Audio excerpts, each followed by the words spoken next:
Forget all you know about podcasts. We welcome you to an experience uniquely different.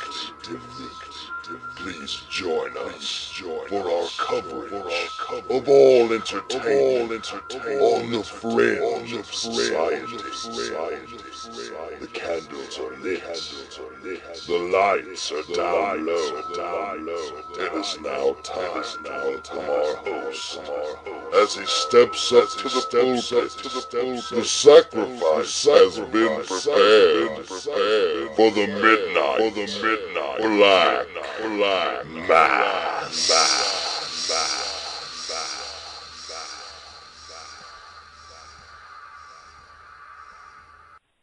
Fine mess you've made of things again. Ghastly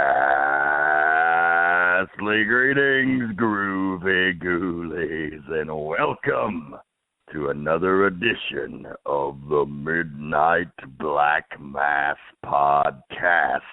I am your host, the devil you know, the Michael Minister of the Occult, the mouth of hell, the ghost of wrestling announcers and managers past, the Reverend Dan Wilson, alongside my partner, the Empire Wrestling Matchmaker, the 2014 Georgia Wrestling History Matchmaker of the Year, 2015's rounding down, so looking for a back-to-back victory on that. Ladies and gentlemen, the mouth of hell, Andrew Alexander. The ghost of penis past. And hopefully penis future for your sake. Fingers crossed. Yeah, hopefully maybe I can win me a little award again this year. I don't think I've done anything groundbreaking, but every other company has either folded or just been horrible maybe. So maybe I'm a shoe-in. I don't mean that. I don't mean that because I don't keep up with anything else that happens outside of Empire, so I couldn't tell you if a company is horrible or not. So maybe there's some stiff competition, but I'm on a podcast. I can say whatever I want, so I'm winning in life. That's right. Hey, we're all winning in life.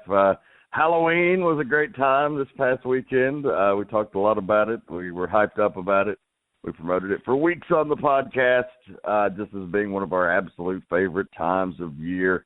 And I celebrated in grand fashion this year, not by binging on alcohol and going out and partying till the wee hours of the morning, but taking my little one on an actual, real, live trick-or-treat adventure in a neighborhood, going door to door, collecting buckets upon buckets of candy, and it was really awesome because I didn't think that existed anymore. As we discussed on the previous episodes, trunk or treat has kind of taken over the whole trick or treat business. But Halloween's no fun unless there's that little element of danger.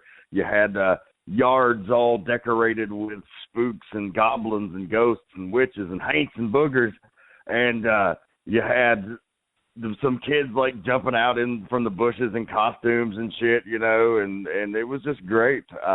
Luckily, co-host of the Get Your Pulls podcast, Mr. Todd Johnston, who's some of his recent artwork I posted on the Potty Humor Facebook page. You should check that out, facebook.com/pottyhumor.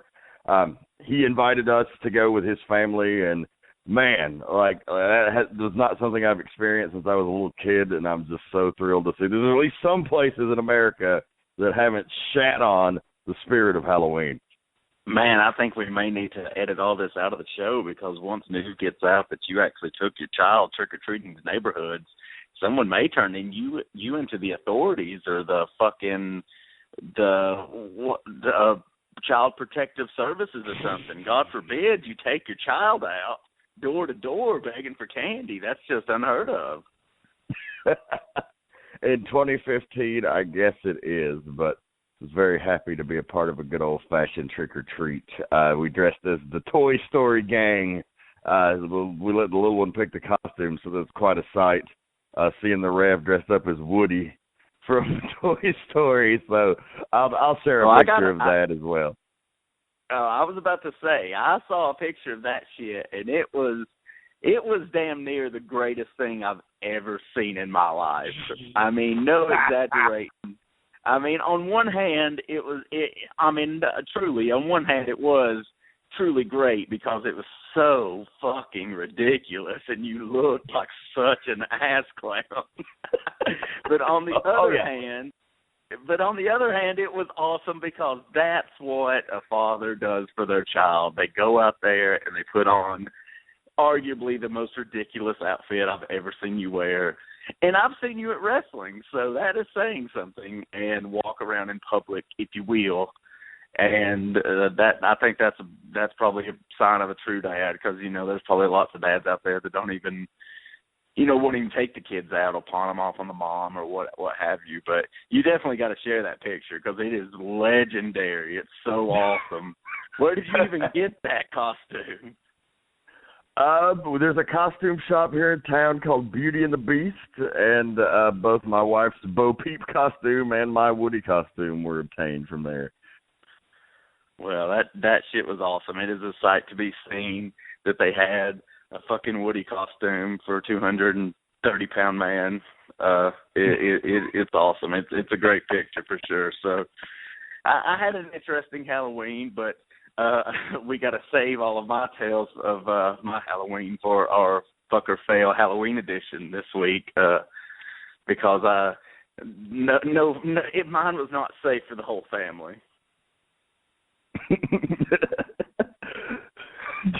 Trick or treat, suck my meat. Is that what we're getting at?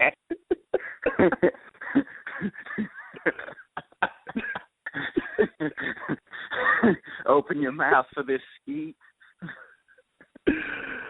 Well, we'll kayfabe your trick or treating adventures of the X-rated variety for later in the show for the after hours portion of the Midnight Black Mass. But a few items that came up this week that I just wanted to talk about as we kind of address the geek news here in the first part, just, generally like TV shows or things that were of an interesting topic that came up in the week. There's a lot of outrage going on right now, and finally, we're actually seeing Disney is acting on it. And if you recall, a story came up in the news a few months ago. A father had taken his daughter to Toys R Us, and he saw the Slave Leia doll in the aisle, and the daughter asked him, "What is that? Why is she dressed like that?" And apparently it made him very uncomfortable, so he complained to the news, and it became a news story. And so for those that don't know, that don't follow Star Wars, Slave Leia is Princess Leia, played famously by Carrie Fisher. Apparently there's somebody, I thought for sure there was no one who had reproduced that had not seen Return of the Jedi. That's just a rite of passage into manhood. Now, even the people who are like too cool for it, like, oh, I never cared about Star Wars. Like, yeah, you fucking saw the movies. Don't fucking bullshit yourself. So the visage of Slave Leia, which is storyline context, she is captured by Jabba the Hutt. Jabba the Hutt is a very evil figure. He's a gangster. He's a disgusting-looking alien, resembling somewhat of a giant turd with arms and a face. And he's got her chained up in his chamber on his ship. And she actually is a very heroic, badass female character in this part because she turns this shit around on Jabba, spoiler alert, and strangles the motherfucker and kills him. No, don't spoil it. Don't spoil it. I'll call it the Doc Brown spoiler alert. Like it's fucking 30 years later. So yeah, but I thought surely, you'd have to be living under a rock. Apparently this gentleman was living under a rock because he didn't know what Slave Leia was. Or perhaps he fucking very well knew about it and just wanted the fucking attention because he knew that anybody that raises a stink about anything will get tons of media coverage now in this day and age. So I don't know.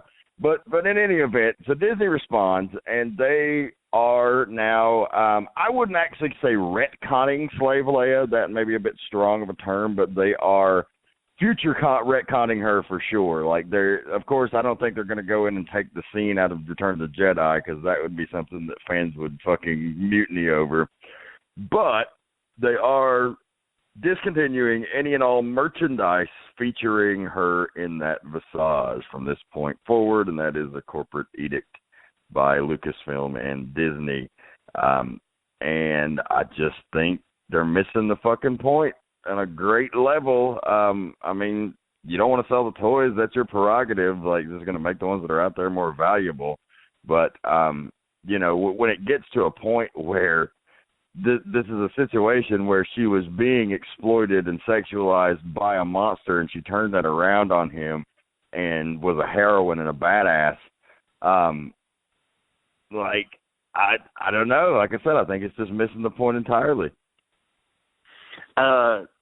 It's kind of funny. A couple things. For starters, the action figure in question is, for a long time, up until maybe this point, or maybe until a lot of stores put a lot of the Star Wars merchandise they currently had on clearance to prepare for the new movie merchandise. But that is what's known in the action figure world as a shelf warmer.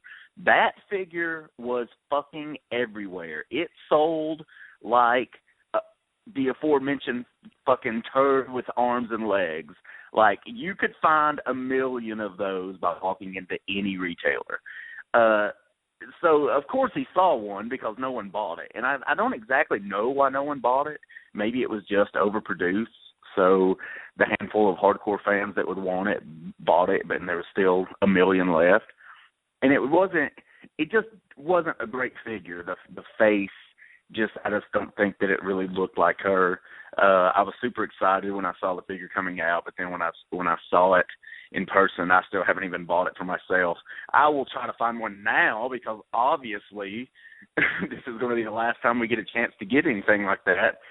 But I was kind of shocked I was a little shocked that they made it. Not that I would be offended, or do I think that anyone else should be offended, but it was carried in Walmart, Kmart, Target, Toys R Us. Everywhere in the toy section was this figure of Slave Girl Leia, which isn't that bad by any means, but I was just kind of shocked that it was out there on mass retail. Now, do I think that not only because one fucking asshole, one cocksucker motherfucker complained about this Slave Girl Leia, do I think it should be pulled, or do I think there should be no more merchandise of this made?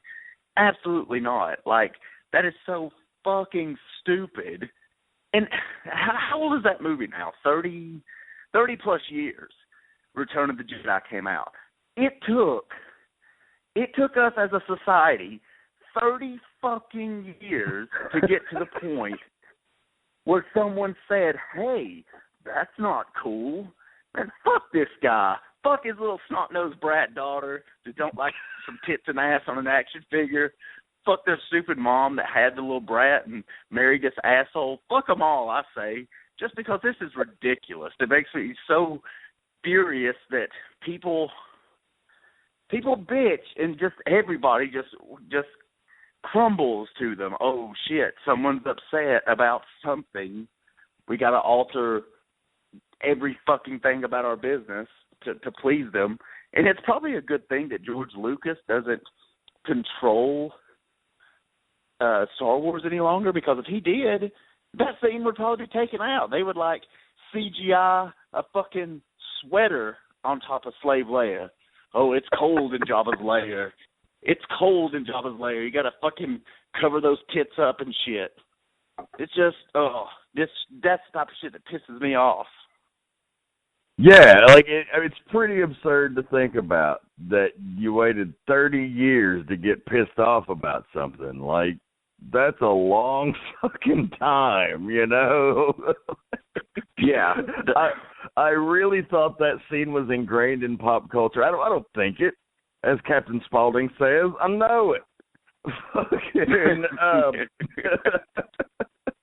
because what is the, like, single most common female cosplay you see at every con you go to, whether it be North Kakalaki, whether it be Atlanta, Georgia, whether it be Florida, whether it be Kentucky, whether it be Tennessee? What's the most single common female cosplay you see? Oh, absolutely, Slave Leia. Absolutely. So clearly it's popular amongst the women.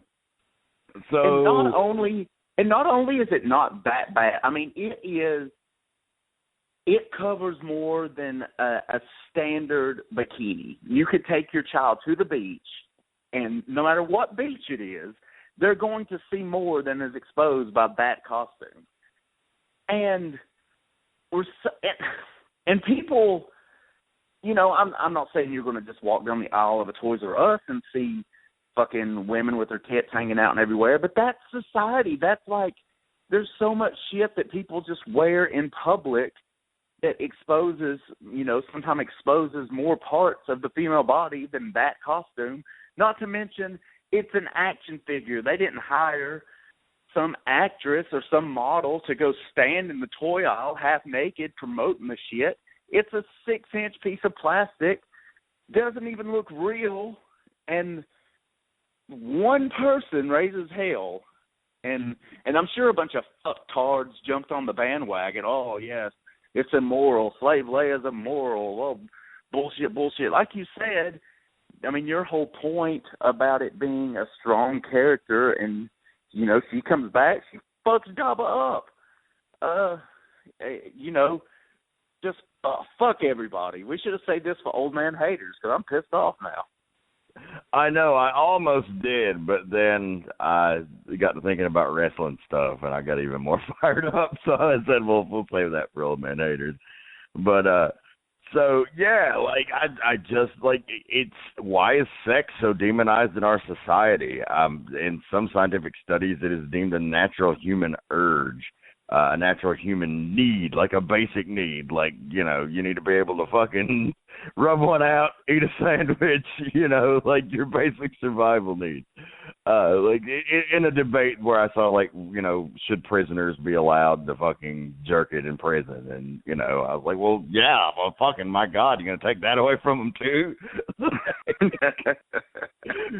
But, in any event, like, you know, it's like sex is so fucking demonized in our society, and it's like it's like everybody does it, you know, but it's so evil and taboo.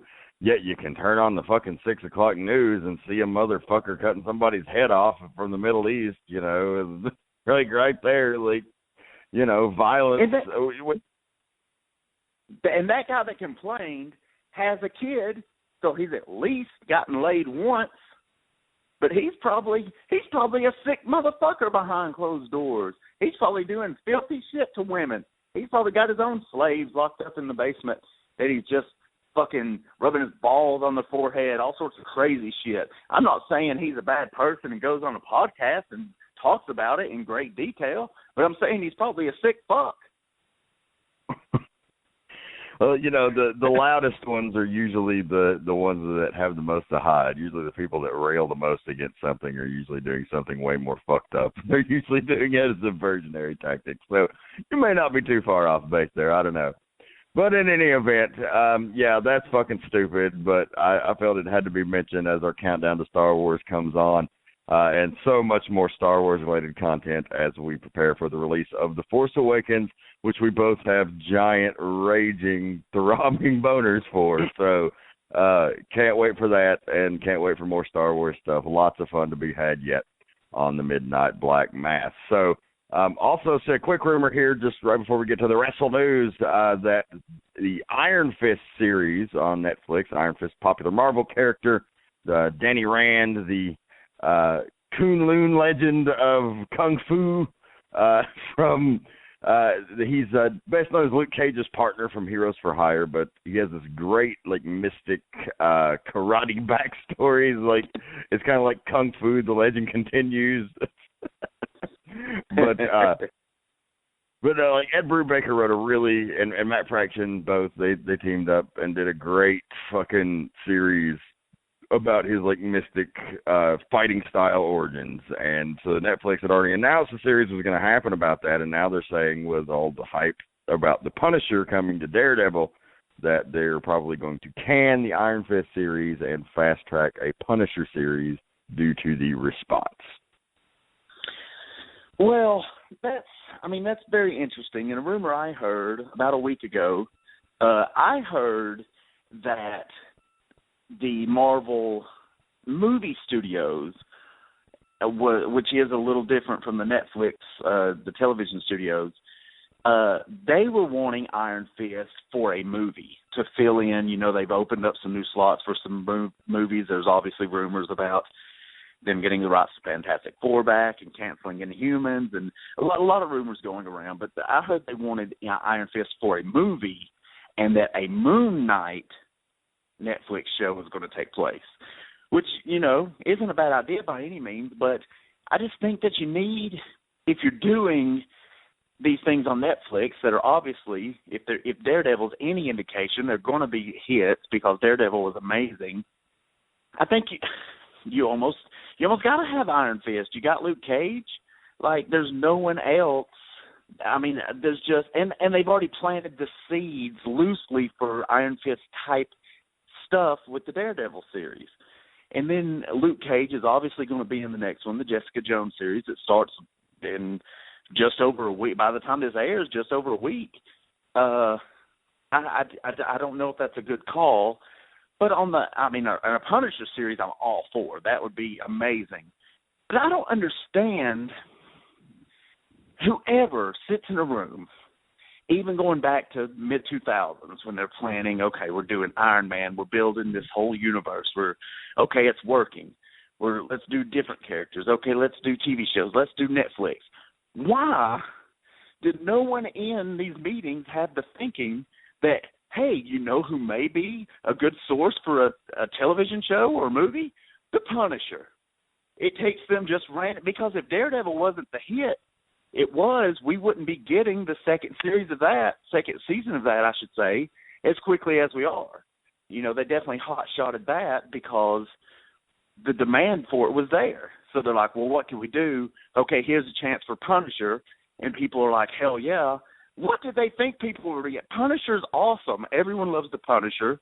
It's such a simple, basic, easy story. And then he just fucks people up. Like, I don't understand how it took them years and it took them all of this time to say, maybe we should do something with the Punisher. And now to cancel this Iron Fist thing, if this is for sure happening, and I'm sure he'll still be put into something, because if they're going to try to stay away from reboots, they don't have tons of that big stuff left that's going to just grab people instantly. They got to do a lot to build people up. They struck gold with Guardians of the Galaxy, but that's not necessarily going to happen all the time. They're not just going to be able to throw something out and people gravitate towards it. So a character like Iron Fist that will already have some steam and has already had seeds planted for it and things such as that, they're not just going to completely abandon that. But like you said, it's a rumor. It's a very strong rumor at this time, but we're going to have to wait and see. I mean, a movie would be cool. I'd be down with that. I think that would fit fine in the Marvel universe, and his great solo series was fairly short, so I think that could be condensed into a movie if that's what they're trying to base it off of, which, as of last word, that was.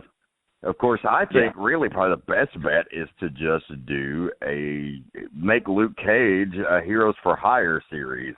You get the most bang for your buck there. You don't overexpose the characters. As solo characters, neither have had greatly successful comics financially. But Heroes for Hire always was very popular and successful franchise. So I think, and they have great chemistry as characters together. So I would really like to see them do something like that if they're going to can the solo Iron Fist series and just go ahead and combine them up. I think, you're going to already be introduced to Luke Cage and Jessica Jones. Gives you more arcs, more characters to play with. That would be a good idea. But then, like you said, they may want to save it for the movie, or maybe they want to introduce them in the show and spin it off into a movie. That's something that really hasn't been done by Marvel yet. I think that's a good probability. To answer your question about the Punisher, it's a corporate thing.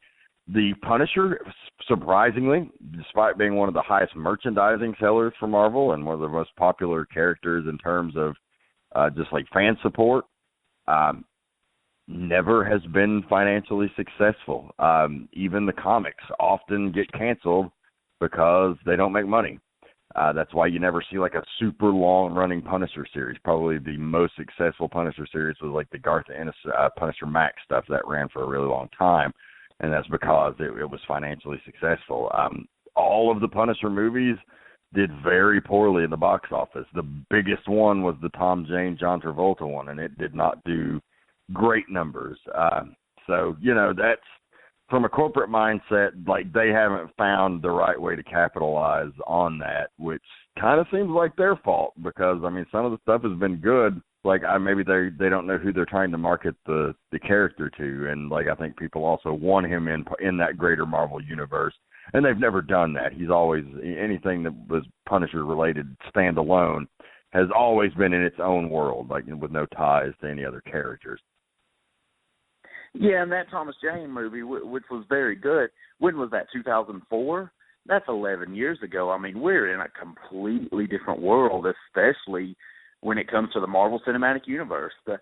There's a lot of things different right now than 2004. Hell, there was no Marvel Cinematic Universe then. There were Marvel movies, but this whole world that they're sharing that was started with Iron Man in 2008, I believe, it didn't exist. The whole game is different now. It just seems that. And I'm sure there's been talks. We're not in those meetings, obviously. I'm sure that there's been a lot of thought into how to introduce the Punisher and what's the best avenue to take. And the Daredevil thing was probably the best avenue to take. And if he gets his own series out of it, it makes perfect sense to me. But I don't know if you really have to bump the Iron Fist. But I think your idea, maybe you don't even hype Luke Cage's show as a dual show. Maybe his show spans off of Jessica Jones, and then Iron Fist is introduced, maybe even only half the episodes or something like that in Luke Cage, and then see how that does. And then maybe you're like, okay, we need an Iron Fist show. Or, okay, we're fine with just having him share the spotlight. Because just because someone is a great supporting character on a show, it doesn't mean that you can give them their own thing and it's going to take off. That's not always a guarantee. No, not at all. Not at all. So, be interesting to see what happens. I'm excited for the Punisher show. Sad that it might come at the expense of Iron Fist, but I think they'll have plans for him and it'll be fine. So, real quick, let's go through the Wrestlenews. So, real quick, first little item. Won't be hearing much about this until it ends. We mentioned this a few weeks ago on the show. Jimmy Snuka trial has been issued a gag order by the judge. He has entered his plea and is not guilty is what he is entering his plea as. So he is not trying to take any kind of deal. He must be pretty confident in his innocence. If that's the case, usually they're going to try to give you some kind of plea bargain and just, get you to admit to it to avoid the lengthy trial and give you some kind of probation or something. Of course, with murder, a little bit more serious of offense, so, he's pleading not guilty, but we won't hear anything else about that. A gag order on all parties issued, so once the verdict is issued, then we'll know more. Yeah, this thing, luckily it hasn't stayed in the news, and I guess now with this, it's definitely not going to because it's really a crying shame to happen to anybody, but if you're a wrestling fan, you don't want to see a legend like Jimmy Snuka have to go through this and things such as that. But, yeah, if he's pleading not guilty, he's got to be pretty confident with the lack of evidence or at least their lack of possession of evidence or, they would have been trying to strike deals. So hopefully this all ends and is put behind him and his family and wrestling fans and all that can just look forward and this not be a dark shadow over his career and contributions to the sport because he definitely had quite a few of them. Oh, yeah, for sure. So, interesting to see, when reserve judgment, you don't want to throw the Superfly under the bus if he's innocent, and you don't want a woman who was murdered maybe to just be unavenged or no justice served there either. So, hopefully whatever the truth happens, is what the verdict reflects, and then, everybody moves on with their life. It's going to be hard to give him the Benoit treatment because in the The Undertaker's streak, he is number 1. So if you want to go back and erase that, that's gonna be tough to get away with. So they've set a dangerous precedent with this erasing guys from history, and I've said this before. And sure enough, what if it happens? Well, okay, we're gonna erase Snuka from history now. Are they gonna have a fucking history in 20 years? I mean, how many of these guys? You know, we're talking about wrestlers. We're not talking about saints. We're not talking about humanitarians. I mean, them were good dudes. A lot of them were hell-raising, you know, crazy carny motherfuckers that did some crazy shit. And it was the 80s, you know, where they were treated like gods and given the world on a silver platter. And so, you know, shit's going to come out again like this in the future. And are you just going to erase everybody? Yeah, and not to mention, I mean, the generation now. And sometimes people just snap. I mean, what happens? John Cena just snaps, fucks some people up, some attitudes adjustment, guy on a freeway, snaps his neck, boom, dead. Or maybe that fucking Bella, raising hell, bitching too much, wanting to get married, wanting kids, bam, smacks her around, she's dead. They're screwed. They can't be erasing people.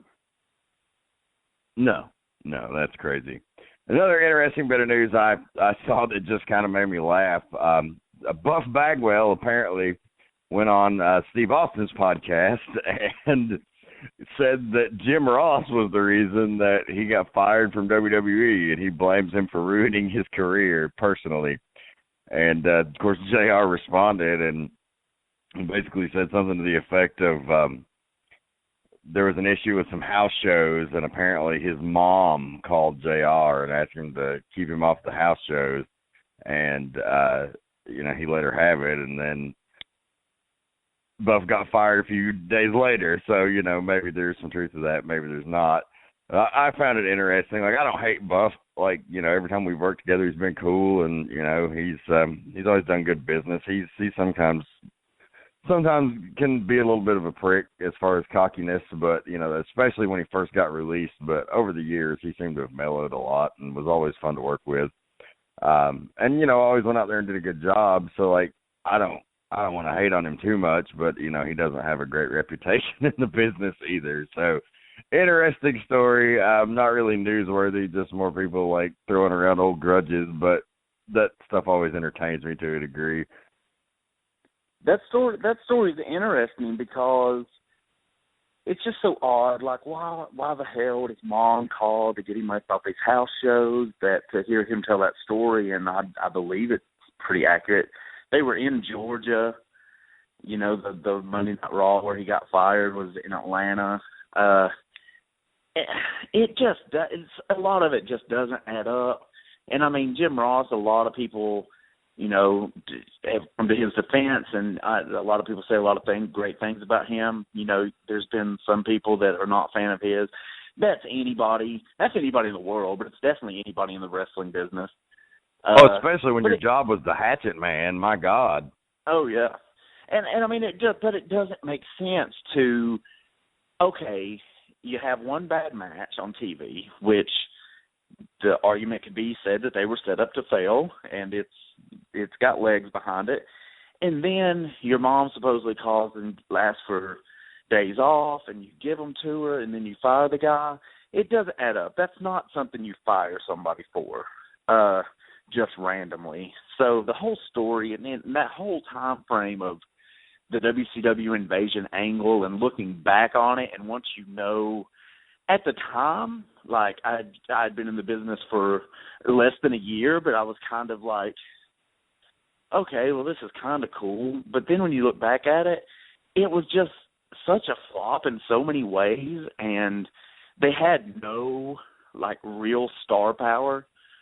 I mean, it's clear because they put Austin on that team and the Dudleys and did the ECW thing to try to stack the deck because they just had they didn't have guys that were WCW. Outside of Diamond Dallas Page and Booker T, really, you didn't have any of that top talent, which within probably a 18-month span of time, they got all of them.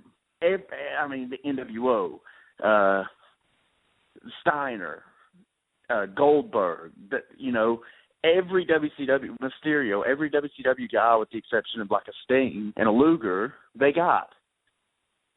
So it seems like that whole thing was set up to fail. So who knows who's right, who's wrong with this Buff Bagwell, Jim Ross situation? But I mean, it was 14 years ago. It doesn't really matter in the long run. I mean, nobody will ever really know the truth because, like Buff said in that interview, only 3 people know the conversation: him, Jim Ross, and God. So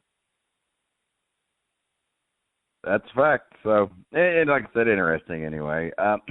So Jerry Jarrett has a new project coming up that is actually something very different, but I mean, people have a lot of bad things to say about Jerry Jarrett over the year, but a lot of good things to say about Jerry Jarrett over the year. He certainly was a visionary at times when it came to producing wrestling television, and his latest idea is that he is going to do a reality-based show that is American Idol, The Voice style for professional wrestling, where there's going to be like live judges and they're going to give you immediate feedback. So, you know, it's full expose style, but I mean, to his defense, you really can't expose the business any more than the WWE does on their various shows and specials and this, that, and the other, you know, showing a look backstage. So they're just going to go the whole way, and I don't know. It might actually be successful. I don't think so necessarily, because it's such a weird concept as far as like how it kind of betrays everything that wrestling is. But you know, when you've gone so far, you got to try to find some way to evolve. So at least I give them credit for trying something different.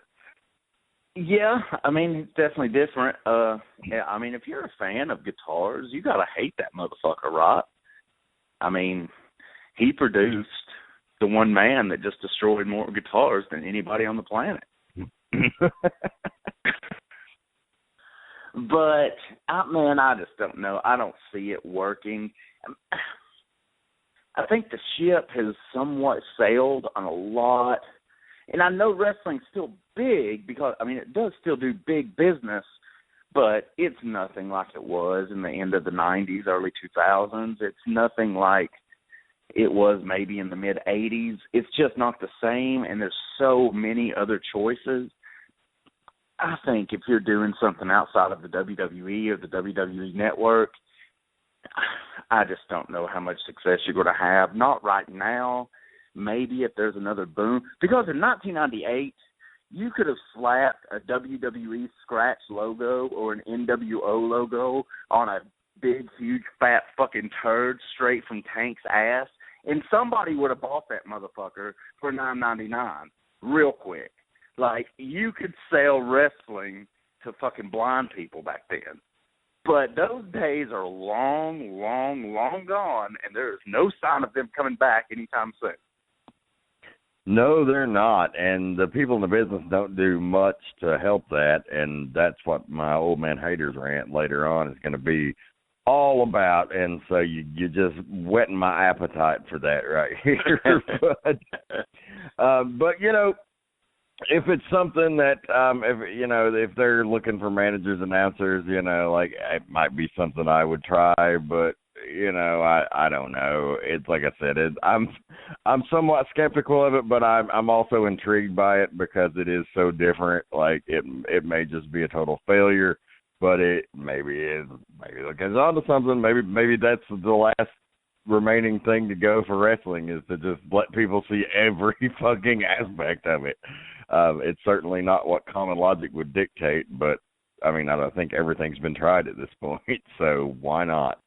Yeah, you're right there. That's probably the only thing left, and there's been little peeks behind the curtain and things such as that, but the only thing maybe left to do is to just completely, I mean, hell, just show guys going over things and going over ideas and then split screen it with the actual execution of it and things. Oh, that's why they're going to have judges, and, like, if they fuck things up, like, they're going to stop the match and, like, tell them they fucked it up. Like, you know, like, it's totally like you're inside the business. It's not any kind of over critiquing who won or lost or, like, who tried to do, like, they're critiquing it as an artistic performance. Well, this sounds like really this could be their chance to really make a lot of money and bring back the most revolutionary thing I've ever seen in professional wrestling, and that's the referee cam.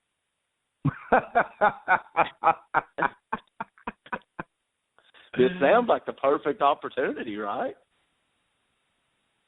Well, you know, it was a big hit for WCW in the early 90s. It was the biggest hit they had. It was right up there with fucking RoboCop, 1990 or 91 style. So I think maybe that's the way to get – that really gets you in there with the action. Hell yeah. Well, to wrap up the Wrestlenews, just want to get a few quick plugs out there. You can get your brand new Gypsy Joe T-shirt. The website dieharddesigns.com has released an exclusive Gypsy Joe T-shirt. It is done by the famous Japanese artist Sei Ozawa, and it says "More Stiff," and it has a bloody Gypsy Joe with devil horns with a board getting broke over his head, and it's fucking amazingly awesome. And it's $25. You can get it at dieharddesigns.com, and the proceeds will help go to Joe's assisted living costs, where he's up in the Tullahoma, Tennessee area in an assisted living facility. So love my dear uncle. Haven't seen him in a minute. Hopefully be talking to him on the phone. Usually call him around his birthday every year, so I'll be talking to him here in a few weeks. But, you know, he's doing okay up there. He's hanging tough, and very cool of Die Hard Designs to put this together. Even the video that I made for the Gypsy Joe tribute, the benefit show that we did at Empire, is actually featured there on the webpage with his T-shirt at dieharddesigns.com. And, of course, awesome. And it sounds like a kick-ass shirt. So, I mean, it's not like you're getting nothing here. You're getting an awesome T-shirt design. Oh, I'll be rocking one for damn sure. I'm be getting my order in this week. Definitely got to have one of those. They are the coolest. And so tell us about Empire real quick, and then we'll move on to the next thing. Well, I think by the time this airs, Chasing the Grail 2015 will be in the books. So, honestly, at this point, who knows if I'll even be Empire matchmaker this time next week, because if Team Drew to Light is victorious in the War Games, the whole face of the company can change. And then we could just come on here and bury it every week and just talk shit about it, because I got a feeling if I'm not involved, there's a great chance you may not be involved unless you're working with the Light in some scheme to turn on me. Spoiler alert. Now I hope that doesn't happen, because they'll be like, listen to these assholes just giving away everything.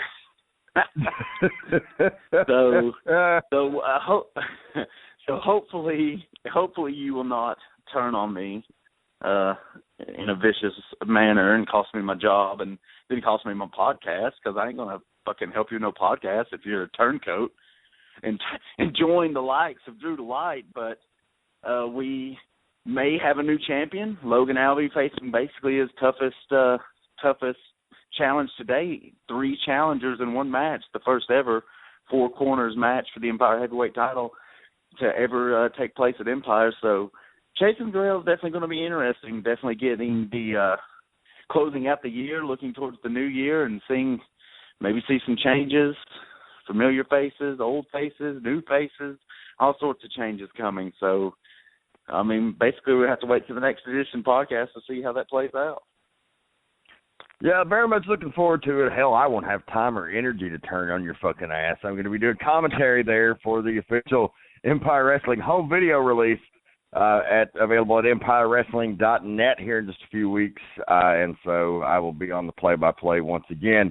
And such a huge card. Definitely check out EmpireWrestling.net, Facebook.com/Empire Wrestling, on Twitter at EmpirePW. So, are you ready? I was born ready. In a world filled with sluts, whores, and women who make questionable choices, one man sets out to fuck them all. Will our hero fuck or fail?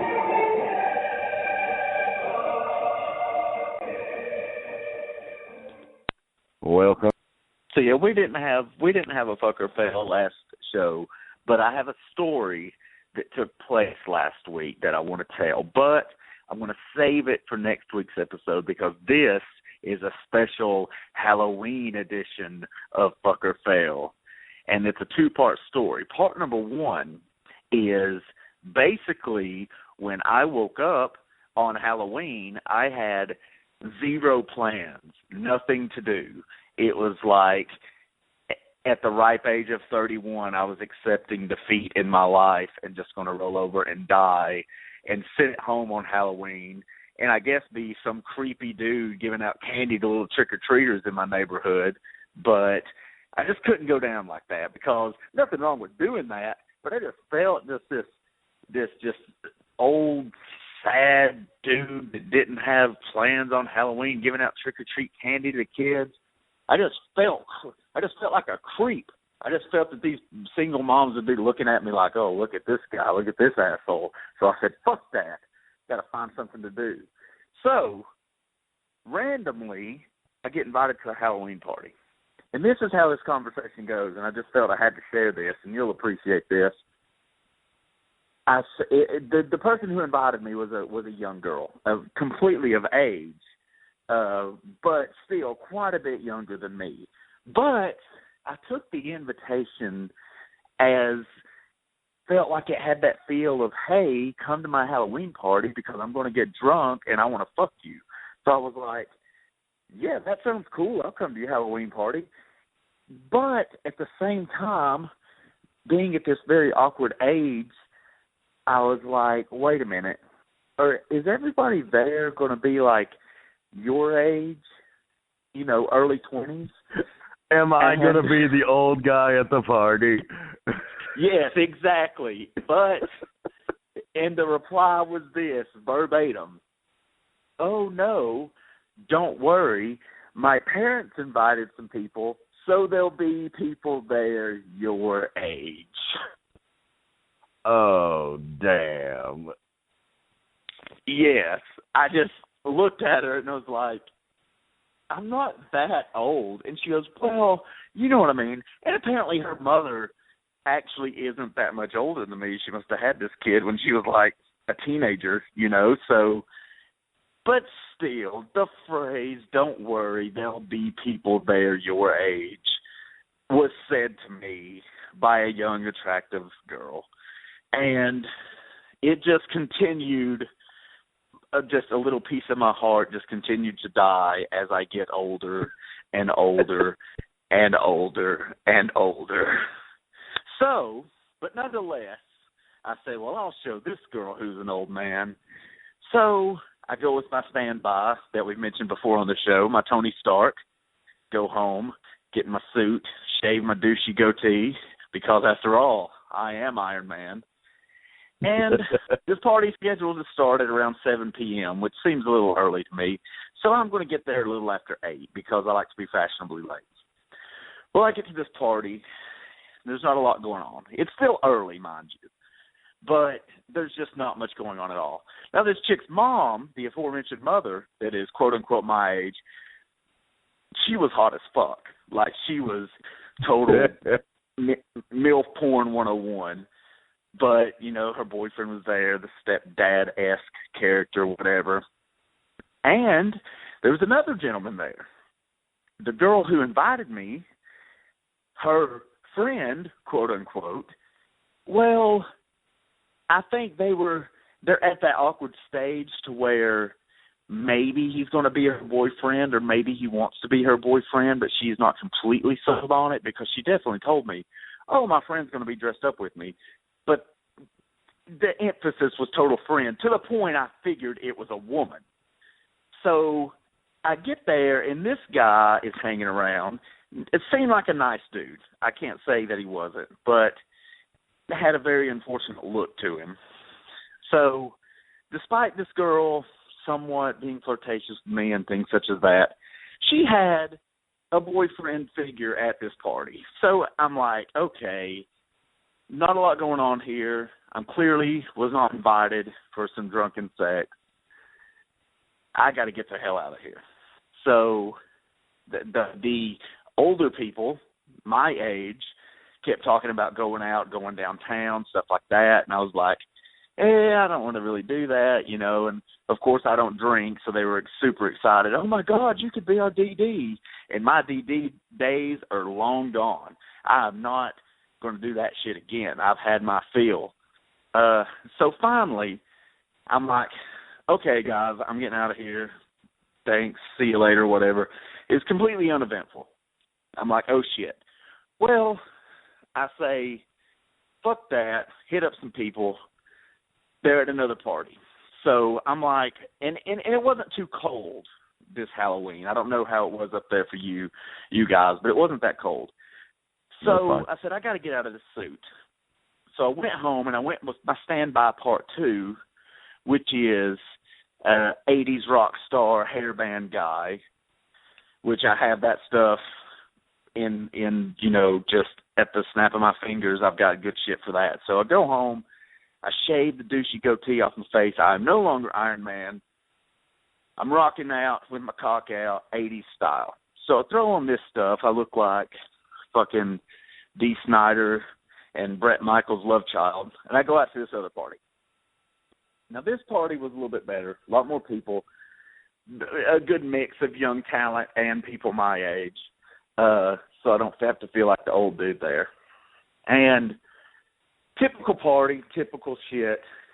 There's a chick running around. She's flashing her tits a little bit. Pretty nice rack. And I see her. I'm like, okay, target acquired. Like that chick. Let's see what's up. So I'm making small talk with her throughout the night, whatever. And I shit you not, it's like most situations like that I find myself in sometimes.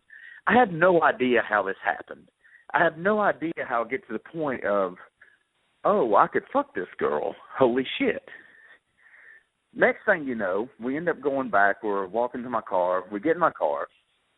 Oh, and it had gotten late. I mean, because I probably got to this party at like 10:30, like it not really late, but it got up there a little bit, and I took me a change of clothes because wearing women's leather pants gets uncomfortable too. So a little bit after the party, I just changed into normal jeans, t-shirt, casual shit, which is good because it's actually easier to get into, which comes up later. So we go to my car, and we're, like, making out. I'm making out with this chick, slutty chick, got her first name, all I know, don't know who she is. What was she, wait, what was she dressed as? I'm so glad that you asked that question. I didn't want to do it myself, but I'm glad you asked. I have no fucking idea. I think she was literally just dressed as a slut. She had, I remember, it was like a tube top because it was just easily, she's just showing the tits off. But I swear to you, I don't know that she was dressed as anything. Maybe she was like a devil, angel. There was like a little jacket. Literally no clue what this bitch was dressed as. And I didn't want to She was method acting. Sure. I think she literally just said, I'm going to be a whore this year on Halloween. And whore she was. So I'm a sexy whore. I'm a sexy little whore. A filthy fucking whore. Could be a sexy nurse, could be a sexy devil, could be a sexy cat. No, that was just sexy whore. Yeah, she didn't want to play around. I think she just went out looking, saying, hey, tonight it's Halloween, I'm getting some fucking dick. And she almost did. And the reason I say almost, this chick starts sucking my dick. And she may have been a magician because she made my dick disappear and then made it reappear. I guess she's a very hard talent for me to find chicks that can do. And she did it with the absolute greatest of ease and without prodding.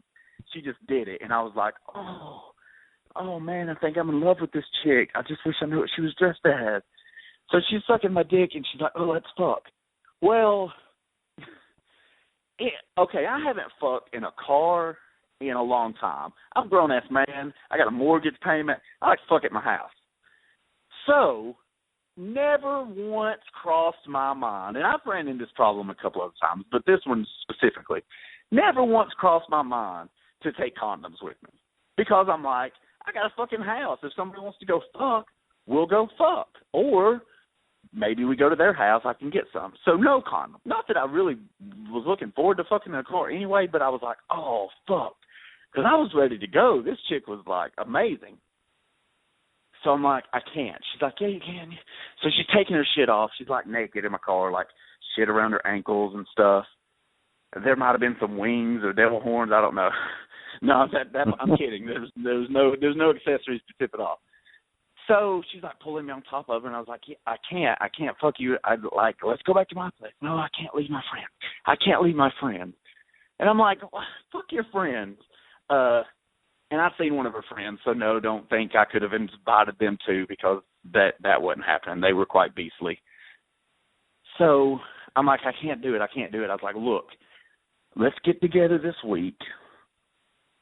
And, dude, I don't know what the fuck happened. It's like I was retarded for a minute or something. I didn't get the chick's number or anything. She told me where she worked, a restaurant. She said, I work here. Come by this week. I work Tuesday, Wednesday, Thursday. No problem. That was easy to remember because I remember watching Monday Nitro, and the NBA was in the house on Tuesday, Wednesdays, and Thursdays. So I got that shit locked down. If you don't remember that jingle, you did not grow up in the Monday Night War. So I'm like, okay, cool. I'm going to come by there. No problem. She sucks my dick. Beautifully, finish, whole deal, go back to party, leave, go home, get some sleep. Feeling good about myself, feeling great. Now, this is where the story gets interesting. I'm not lying. I'm not making this up. I'm not exaggerating. I'm not one of those people. I'm not one of those people that look for this type of shit. I go to the restaurant. Never heard of the bitch. Don't know who I'm talking about. I describe her. No clue. Give her name. No clue. Now, in the past week plus, I have spent on social media looking for this chick's name. All I got is the first name. It's not an extremely common first name, but it's not a rare one. But it could be found. I'm hitting up every person that I knew that was at that party. I'm asking, who was this person? Who was she with? Does anyone know her? Does anyone have info? Describe her. People knew who I was talking about. They saw her at the party showing her tits and all this shit. They're like, oh, yeah, that girl. No clue who she is. No clue who she is. No clue who she was with. Don't know the name. Don't know anything. I'm not exaggerating. I'm not kidding. I'm pretty sure I got a blowjob from a ghost on Halloween. Brings a whole new meaning to the term ghosted. You got double ghosted. I'm telling you, man, this chick was just not, I mean, other people saw her. So it was that type of ghost that, okay, everybody experiences. I've never seen a ghost before in my 31 years. I've never had any type of thing like that happen. I'm not saying I don't believe in it, because I do believe that those things could exist, but I personally have never seen it, never experienced it. Until Halloween 2015, because I got my dick swallowed whole by a ghost, my friends. It was a fucking ghost of cocksucking past. That's what it was. A little haunted head this week on Fuck or Fail. Yeah. Wow. That is crazy. But, only appropriate for one of the rejects. Supernatural things tend to find us for some reason. I think it's our connection to the occult and the dark side. Oh, this shit was supernatural, my friend. My God. It was badass. Would you go as far as to say it was super duper natural? Oh, it was super duper natural. And she was definitely a natural. Well, if you've had 1,000 years of experience, I'd imagine you'd be good. She probably has. She's been sucking dick. She's been hitting up parties on Halloween for 1,000 years, sucking dick at every one of them, trying to get somebody to fuck her and get her pregnant so she can have baby ghosts. She's like, oh, this guy don't have a condom? Yeah, fuck me, dude. And I'm like, no, I can't do that. What if I'd have did it? What if I would have fucked this girl? What if I would have got some sort of ghostly STD? Like, yes, son, your dick's rotting off, but we have no clue why. It's like, fucking, I fucked a ghost. That's why, Doc. So,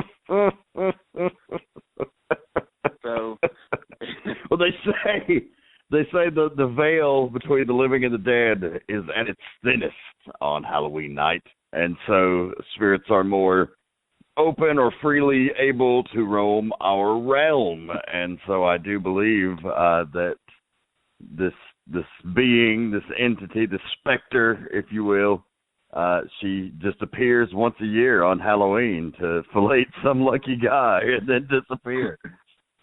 Well, I'm going to look for her next Halloween because, man, she had her shit together. But that's my story, and I would love to hear from people if there's any of our listeners that have ever had any sexual run-ins with ghosts. Please hit us up on any of our various social media pages because this is the first I've ever heard of. What was it, Madonna who said she got fucked by a ghost? Some famous celebrity said that their house is haunted and the ghost fucks them. I can't remember who it was. That's right. I did hear it. Maybe it was Madonna. But she's fucked up. She's crazy. I mean, I wasn't drunk. I wasn't stoned. I wasn't high. Nothing. Completely. I mean, I remember it like it was yesterday, even though it was just a week and a half ago. I remember like it was yesterday. I throat banged a ghost. Brother, I've been as fucked up as a man could be at many different occasions, and I've never had a casual encounter with a ghost. So the only thing that could have topped it is if when I just shot it in the back of her throat, which believe me, I did, if she would have been like a transparent ghost, and when I shot it, the shit shot through her skull and hit me in my damn eyes, and then she vanished. That's the only way the story could have been topped. That didn't happen, but I'm sticking behind it. Ghost gave me a blowjob. Well, that's an unforgettable story. Absolutely. One of the maybe my absolute favorite fuck or fail as of right now. It's just right down my alley. I mean, not only did you get the great story, but now we've cultivated a legend that each Halloween, everybody's going to be looking out for the friendly mouth fucker. So, yeah, quite interesting. So, are you ready to bitch a little bit? Because, boy, do I have a good one this week. Lay it on us. All right. That's right, folks. It's Old Man Haters, the time of the show where we just lay it all on the line, get our frustrations off of our chest. We like to bitch. We like to get a little salty, a little curmudgeonly. And, we're normally pretty positive people in our lives, but that's because we know how to channel the negativity, and you can put it in one nice little place. And this is our place. This is our safe place. This is our happy place. This is where we can get madder than fuck about something and just let it rip. So that's what we're doing this week. So if you're not in the wrestling business, you feel free to turn off the show now. Thanks for joining us. It's been a great episode. If you're in the wrestling business, you definitely want to listen. And I know a lot of our audience is comprised of the boys of the various locker rooms and groups across these United States. And so just my rant, it's not really directed towards you because I'm not really blaming you because you don't know any better. You're just products of your environment. But growing up as a wrestling fan, wrestling always, the thing I loved about it was that emotional connection that it made with you. It was like comic books come to life, but also like you could really invest yourself in it so that you cared about what happened to the people.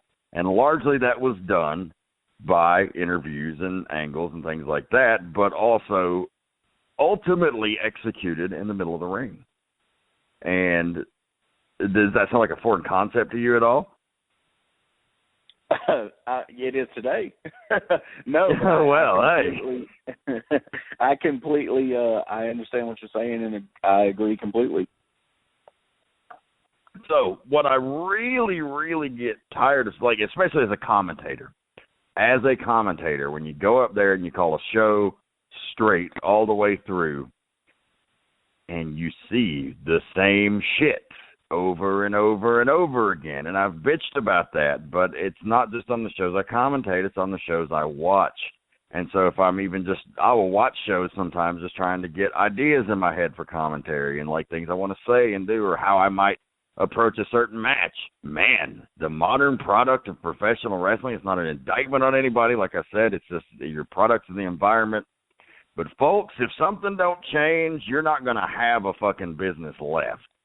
The in-ring has gotten so far, and I'm all about like I love like the classic junior heavyweight matches in WCW, and like I'm not at all opposed to the modern style. I was one of the guys right with AJ Styles in the early point of his career, like championing him. I was his pitch man, trying to sell his greatness. Like I told people, it was like calling grass green, calling him phenomenal, but still, so I'm not adverse to high spots and exciting, fast-paced in-ring action and five-star matches. Like that's, like it all happens in the ring, man. So that's ultimately where everything ends up. But what really fucking gets my goat these days is that like moves have become so important that nobody gives a flying fuck about maintaining the reality in which you're selling to the people. When the bell rings and the lights go on and the show starts, from the top to the bottom, you're creating a universe, like in DC, the multiverse. And wrestling is very much a multiverse in many ways because you look at the many different independent promotions and they kind of have their own reality going on within them. And that's fine because you're all catering to small, different audiences, the way the business is now. It's fragmented out like that. But the issue is that you're not respecting your own canon or your own continuity. And what I mean by that is there's too many fucking moves. And not only are there too many fucking moves nowadays, like you're not selling them like they should be sold. Like everybody's so excited to put on that great fucking match, that five-star match, that they lose a lot of their identity. In the ring, do you recall, and I hate to throw back to the 80s and the 70s because it makes you sound like an old timer that's like, oh, back in my day, but, guys had a unique moveset. There was like guys had their own shit. And now everybody does everybody's shit, which brings me to the fucking super kick. Good fucking God. There's a move that was Shawn Michaels' finishing move in the 90s, one of the hottest moves in the business. Shawn Michaels beat people regularly with the super kick. You say, oh, Rebel, it's a work. Well, yeah, it's a work, but if nothing means anything, then what the fuck are you doing out there? Are you just doing it to jack off for yourself because you think it's cool? Well, that's well and great, but you're probably not going to be able to pay your bills like that. And the guys that can do it, great for them. Even like the Young Bucks, like everybody fucking has an opinion about the Young Bucks. Either they love them or they fucking hate them. I think they're very talented guys. Like I understand that there are many different styles of wrestling, and their style is just not one that really appeals to me. But even with that being said, they at least have made it their gimmick. You know what I mean? Like, so every other fucking indie wrestler throwing 20 super kicks a fucking match, it really doesn't mean anything when you do it. I don't think it means anything when they fucking do it, but at least they can prove me wrong by saying, hey, we get booked and we're getting money and we're getting paid and we're doing this, right? But, I mean, fuck, you're taking a move that was a finishing move and you're wasting it. You're wasting your tools. And if you're booking traditional professional wrestling, there is a right and wrong way to do it. If you're booking lucha or Japanese style or some sort of hybrid that you've created yourself, sure. Like I said, I respect all the different styles. I like to watch them. But if you're booking traditional wrestling, and if that's the reality that the promotion you're working for is trying to sell, right, then you're not servicing that. You're fucking flying in the face against it. You're shitting on it, actually. If you're booking like a high spot style show that's like, okay, you don't sell anything, nothing matters, we're just here to do as many crazy things as we can, and then you go out there and do that, then you're fine, because that's what they wanted you to fucking do. But most promotions don't do that. Most promotions are out to book traditional professional wrestling because they're trying to appeal to most people, because they're trying to put on the proverbial three-ring circus that gives a little bit of the high flyers and the high spot stuff, and a little bit of the technical and the brawlers and the main event style matches. And, you can craft a whole card with all of those different things, and that's traditional professional wrestling in a nutshell. But God damn it, I'm so fucking sick and tired of seeing guys discount their own shit. Like, at the end of the day, you are selling the fact that 2 guys or 4 guys a tag team match are in a ring competing for a championship, for a victory in an athletic contest. And we're worrying too much about what's going on in the ring instead of making that connection with the people, because you can get them a number of ways, and you're only giving them one option, one set of tools, one skill set, and it just fucking irritates me. I don't know. What do you think? Oh, shit, man. I don't know how much I could add because you pretty much hit it perfectly there. And I feel bad for a lot of the guys in the wrestling business, about 99% of them that just listen to your rant, because I know you wasted about 10 minutes of their time because they're going to fucking ignore every word you just said because because we've preached this type of shit so much, and, tons of people preach this shit, and it doesn't matter. I mean, nobody cares. And the super kick is the best example. That thing, I mean, it's a clothesline. It's a back elbow. It's a punch. It's a headlock. It means the exact same as those moves, if not less. And you're right, and it could still be a finish. And I see some that are done that I'm like, oh my God, please be the finish. And the guy, of course, kicks out, or now the guys don't even like bump off of it. They just stagger around, and they have to hit it 2 or 3 or 4 times to get the bump. And that shit's just insane to me, and it makes it harder for other guys that are trying to work. And this isn't a case of, oh, well, if you can't outwork me, you can't complain. I should be in the main event if you can't. It doesn't take talent to go out there and do 50 fucking super kicks and not get any reaction or any emotion out of any of them. That is not what the wrestling business is or what it's supposed to be. So this isn't that case. When you go out there and do that shit, you make it tougher for guys that are going out there and actually trying to tell stories and get emotion from people by just working and building the match and starting and laying a foundation and building to it and building it higher and higher and getting the people in, and then boom, get a big pop on the finish or something. You're making it harder for guys that try to do that because you're going out there and hitting somebody with everything except a fucking shotgun blast to the face, and none of it matters. And, okay, you do all these big moves. Nobody wins with any of these big moves anymore unless it's your finish.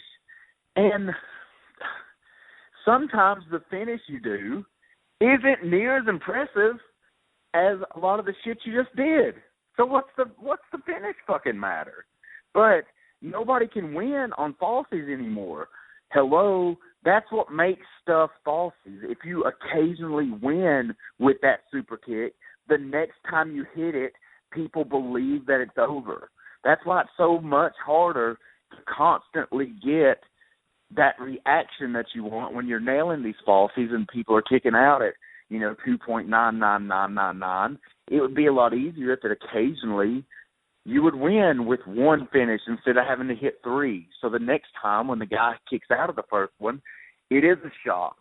And then you build it and build it and build it, and then you kick out of a second one and it's a shock. But nobody gets that anymore.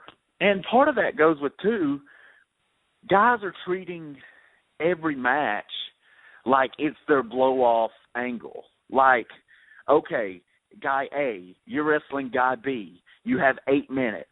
The match is to get you a win, to get you into people's eyes more, and so they can like you a little bit more or hate you a little bit more and get a connection with you, and it's to give this guy a victory. That's the story. There's no, this isn't a big feud. This isn't going to turn into a big feud.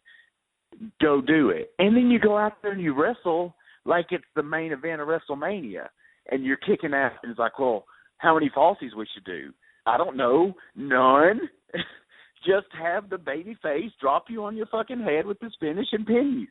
And he looks strong. Maybe you got some heat. Maybe you showed that you were worth a damn. Maybe you connected with some people. Maybe you got your character over something.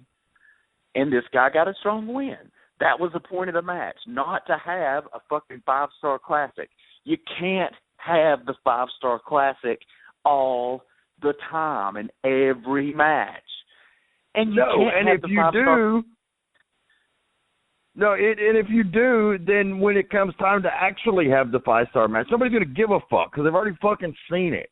Like, have you people never had sex before? Do you not understand how to build something to a climax? I mean, you guys must be 5-pump chumps because, like, you're giving it all away at the beginning. Like, understand, have a little bit of patience. If you're in the second match, don't go out there and try to have the fucking 5-star match because there might come a time when you get called on to be in the main event and have that 5-star match. And if they've already seen it, they're not going to give a fuck. They're not going to pay their hard-earned money that they put in at their shitty job that they fucking hate to bring their whole family out. It's going to, you know how much money that costs to fucking bring a family out to do anything. Like, treat these people with respect. They came to see professional wrestling. They did not come to see you jack off in a stunt show and do a million fucking moves. You have to create something that hooks them. Oh, and a great example is, and it's happened, and sometimes it's a maybe, but sometimes I can go to someone and say, okay, guys, here's the match. We're going to do something here. You're going to have 3 matches. Tonight is match 1. A month is match 2. At your big show is match 3. So in the order of quality of matches, those should be, your first one should be good, your second one should be better, and your third one should be badass. So guys go out there, they have a good match. Second match, they have a really good match. Well, they've done busted their nut in the first 2 matches, so the third one at the big show isn't even as good as the first one because they either run out of shit to do or they're trying different stuff to do because they've already done so much that it doesn't come across as, it doesn't look good. It's not well executed. You're blowing stuff. You're messing shit up. The point is, this is when you're given the grandest stage and you fucking flop because you busted your nut in match 1. When you were clearly told that you have 3. Oh, and you tell guys not to go do certain things, as a booker back in the NWA Chattanooga days, I had an edict, no low blows, because that's something that guys on indies go to far too often. We're not, no low blows because we're going to call those are spots that we're protecting. No DDTs because that's somebody's finished. We're protecting that. And you do that at Empire and other places. There's certain things that are off limits because you have to protect the other guy's shit. But if you don't do that, they're just going to fucking do it. And that's the problem. And like I said, I'm not trying to shit on the guys. They don't know any better. They do what they see. And WWE is as guilty as a lot of this shit as anybody. I mean, my God, there's 5 guys who are top stars that use the super kick as a fucking meaningless setup right now. So, and if they see it coming down from the top, then they're going to copy it. But trust me, you're raising the bar to a level you're never going to be able to top. Look at poor Daniel Bryan. Look at him. Make him your martyr on the cross because he is a guy who lived the American dream and it turned into the American nightmare because he got right there to the top spot that every fucking indie guy busts their ass to get to and scrapes and claws and starves and has their car break down and their family fucking hate him because all the shit that you got to deal with and put into this shit to get to that level. He did it. He got to the top spot, the best spot you could ever fucking get in, the number one babyface in the WWE, the biggest money-making position in our business. And what happened? Not 3 months into his fucking run, his body gave out. And look at. Go ahead.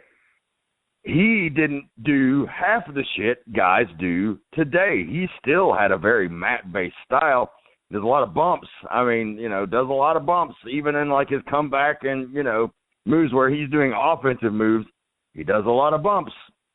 Well, over time, that breaks your body down, and he's not an old man. He should be in his prime earning years right now, and it's a tragedy that he's on the shelf with possibly a career-ending injury, and he should be the guy you look to say, I need to slow this shit down because I don't want that to happen to me. I mean, look at Seth Rollins, man. I mean, he's arguably the best worker in the business right now. I mean, he's definitely got to be a top 10 in anybody's list, and he does a lot and works hard, but I mean, he's not like a lot of guys are. He's a pretty safe guy, it looks like, and he's not trying to kill himself. But he's run ragged as the champ, and boom, he gets hurt this week. He's down, has to vacate the title. Who knows what plans it messed up, had to change, and he's out for 6 to 9 months, and that's horrible. Like, that is horrible. I can't even imagine being in his shoes right now, like how he must feel to be on top of the world and have this taken away because you're doing big stuff at live events. You're trying to give the crowd a good show, but, like, you can't go out there and kill yourself. And young guys that think, trust me, I've been there, like, oh, I'm young and this doesn't hurt me right now. You're going to wake up one day and shit fucking hurts. And you're like, why does this hurt? Oh, I don't know, because you spent a decade taking head drop bumps for no fucking reason, and now it hurts when you move your neck. Yeah, it's you're raising the bar to a level you're never going to be able to top. And eventually, if you don't get them emotionally, I'm not saying stop doing awesome athletic shit, but it's a calculated risk, and you've got to pick your spots. And, there's so many issues I have with the style of wrestling now, just the way it's gone. And like I said, I'm not opposed to the fast-paced, high spot style, but there's a way to do that with psychology as well, to where it makes sense and you're not just aping everybody's shit. Like, everybody just does everybody else's shit now. Like, I can't tell you how many cards I'm going to each show, I'm going to see 15 variations of the lung blower or the back cracker. I'm going to see fucking 30 super kicks. I'm going to see a bunch of missed shit off the top rope with crazy flips. And the people that get desensitized to it. Like, work on your mat game, work on your psychology, and save that. Don't not do the big shit. Just do it when it's important, and the crowd will appreciate it, because they're not even going to fucking appreciate it if you're doing 50 fucking amazing spots in a match. They're not going to fucking care. They're not even going to appreciate the awesome athleticism and work you put into doing that and pulling it off. They're not going to appreciate it. They're not going to care. You're wasting your time. You're wasting your body. You're wasting your career in some cases.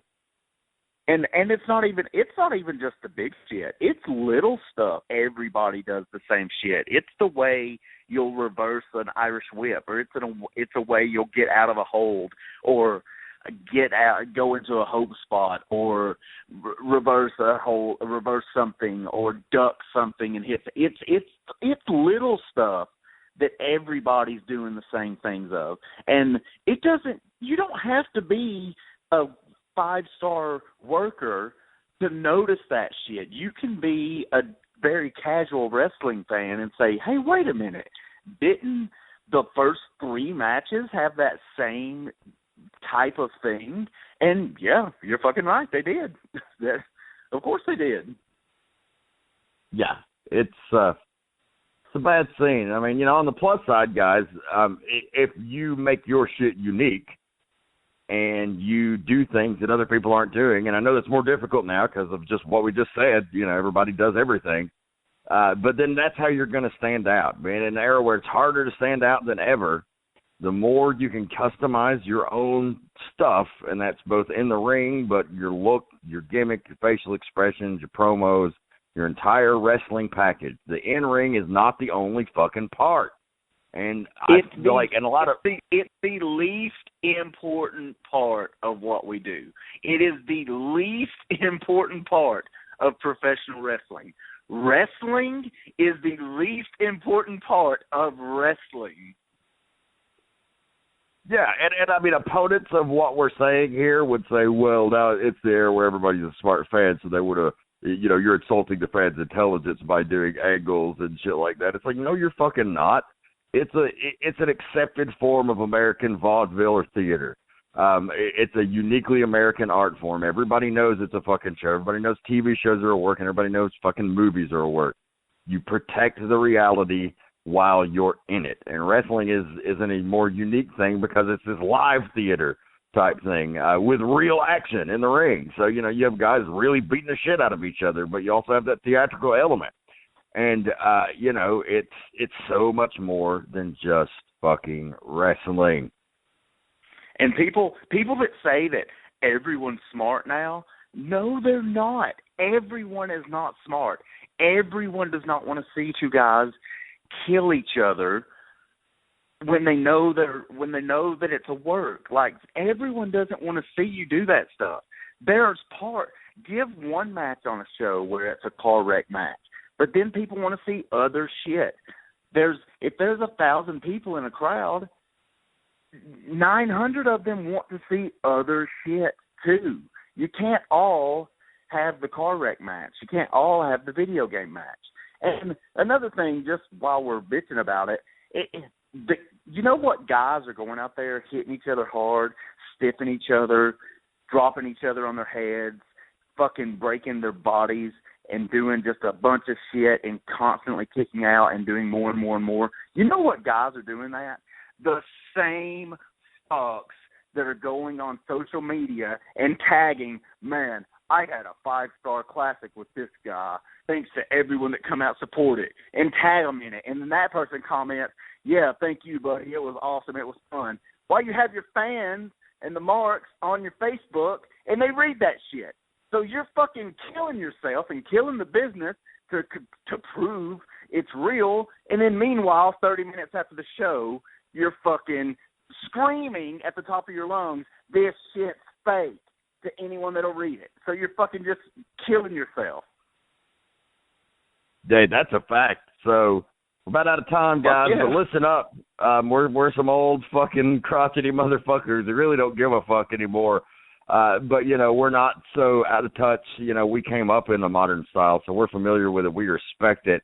But I'm just afraid that it's gone so far that way that we've lost the other important parts of it. We got to get that back. But, folks, that's going to do it for this week's edition of the Midnight Black Match. Thank you for joining us once more. For Andrew Alexander, this is the Rev Dan Wilson. Keep one foot in the gutter and one fist in the gold. Oh, yeah, 2 horns in the air. We're out.